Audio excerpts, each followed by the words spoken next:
আসসালামু আলাইকুম। Banasree national ideal school কর্তৃক আয়োজিত বিএনআইএস হোম স্কুল প্রোগ্রামে দশম শ্রেণী ব্যবসা শিক্ষা বিভাগের শিক্ষার্থীদের স্বাগত জানাচ্ছি। আমি মহিউদ্দিন খান, সহকারী শিক্ষক, হিসাব বিজ্ঞান। আজকে আমি তোমাদের ব্যবসা উদ্যোগ বিষয়ের অধ্যায় 4-এর মালিকানা ভিত্তিতে ব্যবসায়ের একটি গুরুত্বপূর্ণ টপিক সমবায় সমিতি নিয়ে আলোচনা করব।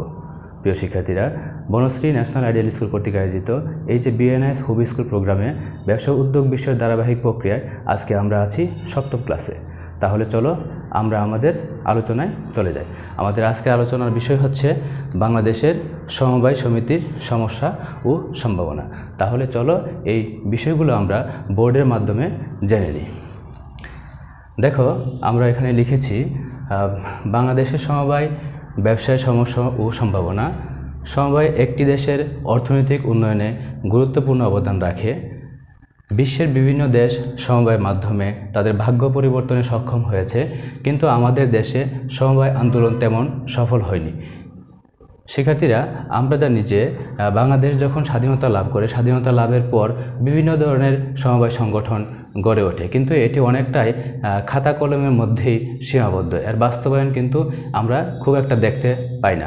আমাদের দেশটি যেহেতু একটি উন্নয়নশীল দেশ, সেই উন্নয়নশীল দেশ হিসেবে কিন্তু সমবায় সমিতির ব্যাপক প্রসার থাকা উচিত ছিল, কিন্তু আমরা এখন তার তেমন কোনো প্রসার দেখতে পাচ্ছি না।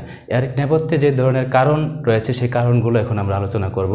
দেখো, এখানে লেখা আছে সমবায় সমিতির সমস্যাসমূহ।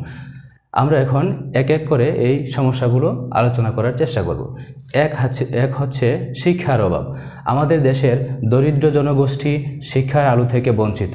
যেমন কৃষক, শ্রমিক, তাঁতি, মৎস্যচাষী, ক্ষুদ্র ও কুটির শিল্পের মালিক, যারা শিক্ষার অভাবে সমবায়ের গুরুত্ব ও তাৎপর্য সঠিকভাবে উপলব্ধি করতে পারে না, তাই শিক্ষার অভাবে সমবায়ের উন্নয়ন সম্ভব হচ্ছে না।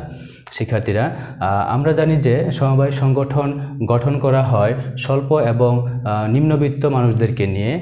উদাহরণ হিসেবে আমরা এখানে লিখেছি, দেখো, কৃষক, শ্রমিক, তাঁতি, মৎস্য, তারা অনেকেই কি শিক্ষার অভাব, তাদের শিক্ষার যে আলো, সেই আলো তাদের মধ্যে থাকে না। এতে করে তারা সমবায় সমিতির বিভিন্ন আইন কানুন সম্পর্কে তারা ওয়াকিবহাল থাকে না, এবং তারা যে সংগঠনটি গঠন করে অনেক সময় দেখা যাচ্ছে কি সেই সংগঠনটিকে টিকিয়ে রাখা অনেক সময় সম্ভব হয় না শিক্ষার অভাবে। কারণ সমবায় সংগঠন গঠন করলেও পরবর্তীতে কিন্তু তা যদি পরিচালনা করতে হয়, তখন কিন্তু সেটা পরিচালনা করতে গেলে অনেকটা সমস্যার সম্মুখীন হতে হয়। সেই জন্যে শিক্ষার অভাব হচ্ছে তোমার সমবায় সমিতির একটি গুরুত্বপূর্ণ বা প্রধান সমস্যা। 2 নম্বর আছে, দেখো, নিজেদের মধ্যে একতার অভাব। সমবায়ের প্রধান নীতি হলো সদস্যদের মধ্যে একতা, কিন্তু অনেক সদস্যদের মধ্যেই একতার যথেষ্ট অভাব রয়েছে, ফলে তারা অনেকেই সমবায় ভিত্তিক কাজকর্মে এগিয়ে আসে না। শিক্ষার্থীরা, সমবায় সমিতি আমরা জানি যে অনেক লোকবল প্রয়োজন হয়, অর্থাৎ অনেক সদস্য নিয়ে সমবায় সমিতি গঠন করা হয়। যেমন সর্বনিম্ন সদস্যই থাকে প্রায় 20 জন। তাহলে এই 20 জন সদস্যদের মধ্যে অনেক সময় দেখা যাচ্ছে কি একতা এবং ঐক্যের বিভিন্ন ধরনের সমস্যা দেখা দেয়, যে সমস্যার কারণে অনেক সময় এই সমবায় সমিতি গঠন করা সম্ভবপর হয়ে ওঠে না, বা অনেকেই দেখা যাচ্ছে কি এই ঐক্যের কারণে একে অপরকে সহযোগিতার হাত থেকেও বঞ্চিত হতে হয়। সেজন্যে নিজেদের মধ্যে যে একতার যে অভাব, সেই অভাবের কারণে সমবায় সমিতি অনেক সময় পরিচালনা করা সম্ভবপর হয়ে ওঠে না। 3 নম্বর আছে, দেখো, সরকারি সহযোগিতার অভাব। বাংলাদেশের সরকার সমিতির বিভিন্ন কাজে বিভিন্নভাবে হস্তক্ষেপ করলেও সহযোগিতার হাত প্রসার করে না, কারণ তারা চায় সমবায় সমিতি তাদের নিয়ন্ত্রণে পরিচালিত হোক, ফলে সমিতির উন্নয়ন সম্ভব হচ্ছে না। শিক্ষার্থীরা, সমবায় সমিতিতে যারা সদস্য থাকে তারা অনেকটা স্বাধীনচেতা হয়ে থাকে। তারা নিজেরা নিজেদের মধ্যে আর্থসামাজিক উন্নয়নে অবদান রাখতে চায়।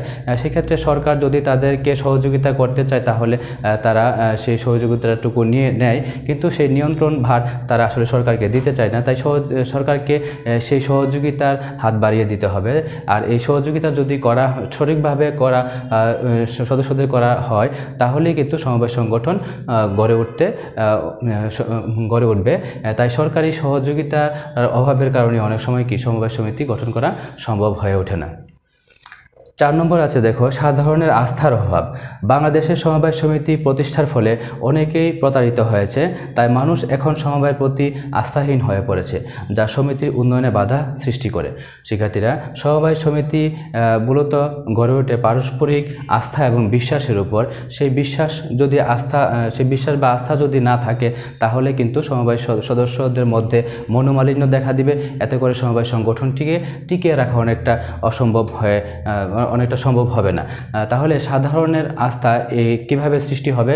যখন সদস্যরা একে অপরের প্রতি আস্থাশীল হবে তখনই কিন্তু বাহিরের লোক বা যারা সাধারণ লোক রয়েছে তাদের মধ্যে এক প্রকার আস্থার সৃষ্টি হবে।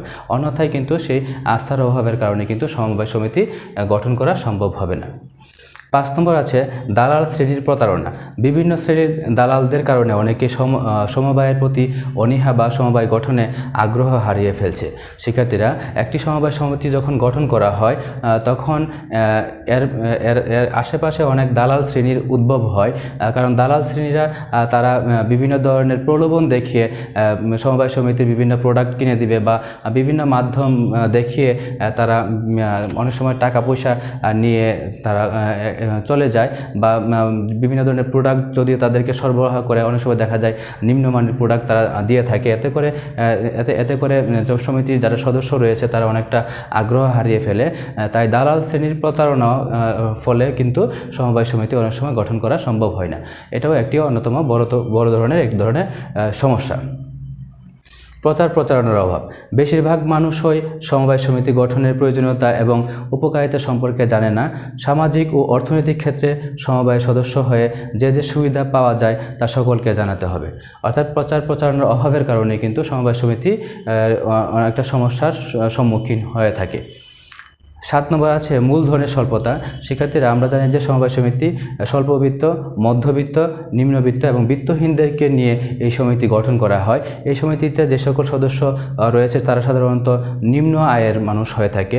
যেহেতু তাদের আয় নিম্নগামী, সেই ক্ষেত্রে তারা অনেক সময় মূলধন যে পরিমাণ দেওয়ার কথা সেই পরিমাণ তারা দিতে পারে না, যার ফলে সমবায় সমিতি গঠন করা সম্ভব হয় না।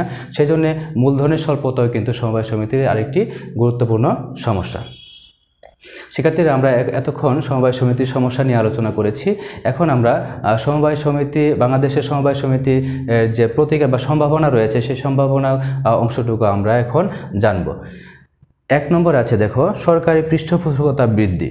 আর্থিক সীমাবদ্ধতার কারণে আমাদের দেশের সমবায় সমিতিগুলো দক্ষতার সাথে কাজ করতে পারে না। সমবায় সমিতির আর্থিক সমস্যা লাঘবের জন্য সরকারকে সহযোগিতার হাত বাড়াতে হবে। পাশাপাশি সমবায় আন্দোলন বেগবান করার জন্য সরকারি পৃষ্ঠপোষকতা বৃদ্ধি করতে হবে। শিক্ষার্থীরা, আমরা এর আগেই বলেছি যে মূলধনের স্বল্পতা আমাদের দেশের যে সমবায় সমিতি গঠন করতে যে সদস্যরা থাকে তাদের অনেকেরই মূলধনের পরিমাণ কম থাকে বা তারা দিতে পারে না। সেক্ষেত্রে সরকার যদি তাদেরকে সহযোগিতা করে তাহলে কিন্তু একটা সমবায় সংগঠন গঠন করা সম্ভব হবে এবং সেই সমিতিটি বা সেই সমবায় সমিতিটি শুধু দেশের জন্য শুধু পরিবারের জন্যই নয়, একটি দেশের আর্থসামাজিক উন্নয়ন বা জাতীয় ক্ষেত্রে অবদান রাখতে পারবে বলে আশা করা যায়। তাহলে সরকারি পৃষ্ঠপোষকতা যদি বৃদ্ধি করা হয় তাহলে কিন্তু সেটি বাংলাদেশের সমবায় সমিতির একটি অপার সম্ভাবনা জাগ্রত করবে। 2 নম্বর আছে দেখো প্রশিক্ষণ সুবিধা সম্প্রসারণ। আমাদের দেশে সমবায় সেক্টরে দক্ষ ও প্রশিক্ষিত জনশক্তির অভাব রয়েছে। প্রশিক্ষিত জনশক্তির চাহিদা পূরণের জন্য প্রশিক্ষণ সুবিধা সম্প্রসারণ করা অপরিহার্য।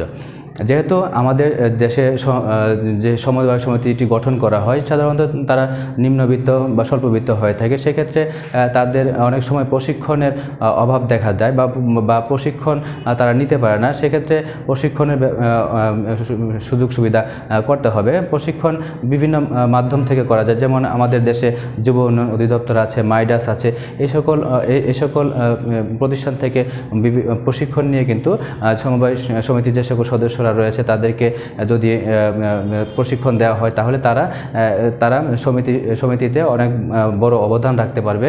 এতে করে সমবায় সমিতির উত্তরোত্তর উন্নয়ন সম্ভব হবে। তাহলে প্রশিক্ষণ সুবিধা সম্প্রসারণ করলেও সমবায় সমিতি একটি সম্ভাবনা জাগ্রত হবে।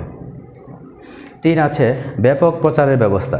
সমবায় সম্পর্কে ব্যাপকভাবে প্রচার মাধ্যমসমূহে প্রচারের ব্যবস্থা করতে হবে যাতে এদের কার্যক্রম দেখে পৃষ্ঠপোষকতা বৃদ্ধি পায়। শিক্ষার্থীরা, আমরা জানি যে প্রচারেই প্রসার, যত বেশি প্রচার করা হবে তত বেশি মানুষ জানবে, আর মানুষ জানলে যেমন মনে করো একটি ব্যবসা প্রতিষ্ঠানে বিক্রয় বৃদ্ধি পায় বা একটা প্রতিষ্ঠান সম্পর্কে মানুষ জানলে কি হয়, সেই প্রতিষ্ঠানটির সম্পর্কে মানুষের একটা আস্থা বৃদ্ধি পায়। এক্ষেত্রে দেখো বিভিন্ন প্রচার মাধ্যম আছে, যেমন প্রচার মাধ্যম বেসরকারিভাবে থাকতে পারে, আবার জাতীয়ভাবে থাকতে পারে। সেই মাধ্যমে যদি সমবায় সমিতির সম্পর্কে বিভিন্ন ধরনের সুযোগ সুবিধা বা কী উপকারিতা রয়েছে সেই সম্পর্কে যদি জানানো হয় তাহলে মানুষ সেই সমবায় সমিতি গঠন করতে আগ্রহী হবে, বা সদস্যর প্রয়োজন হলে অনেক সময় সদস্যরাও সেই সমিতিতে আগ্রহ ভাব দেখাবে। তাহলে কি হবে, সমবায় সমিতি গঠন করতে সকলেই এখানে আগ্রহ দেখিয়ে সমবায় সমিতি গঠন করতে উৎসাহিত হবে। 4 হচ্ছে বাস্তবমুখী পরিকল্পনা।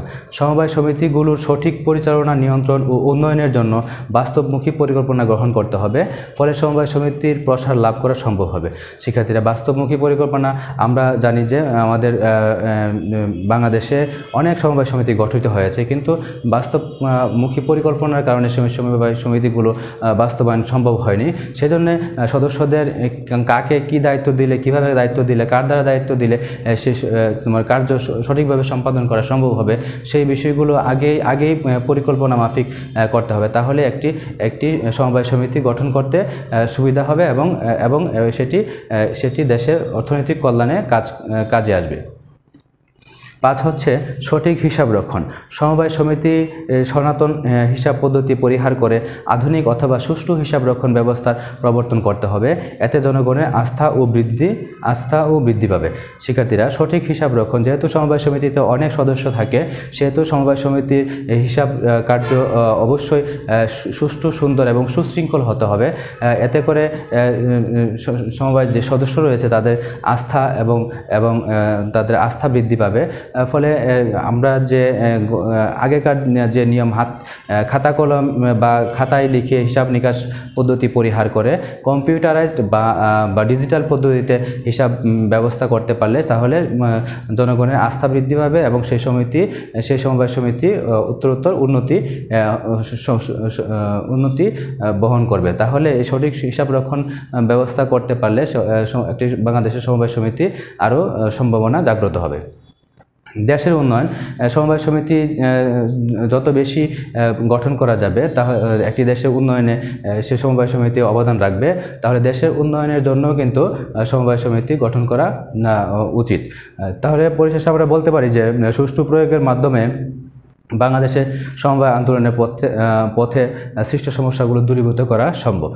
শিক্ষার্থীরা, তাহলে আমরা এই যে বাংলাদেশের সমবায় সমিতির সমস্যা এবং সম্ভাবনাগুলো আলোচনা করেছি, আশা করছি তোমরা সেই বিষয়গুলো মনোযোগ দিয়ে দেখেছো এবং এই বিষয়গুলো তোমরা বুঝতে পেরেছো। তাহলে শিক্ষার্থীরা, আজকে আমাদের সমবায় সমিতির যে সমস্যা, বাংলাদেশের সমবায় সমিতির সমস্যা ও সম্ভাবনা রয়েছে সেই বিষয়গুলো বুঝতে পেরেছো। আজকে আমাদের ক্লাস এখানে শেষ করছি। সে পর্যন্ত তোমরা সকলে ভালো থাকো, সুস্থ থাকো। পরবর্তী সময়ে অন্য কোনো ভিডিও নিয়ে আবার তোমাদের সম্মুখে হাজির হবে। আল্লাহ হাফেজ।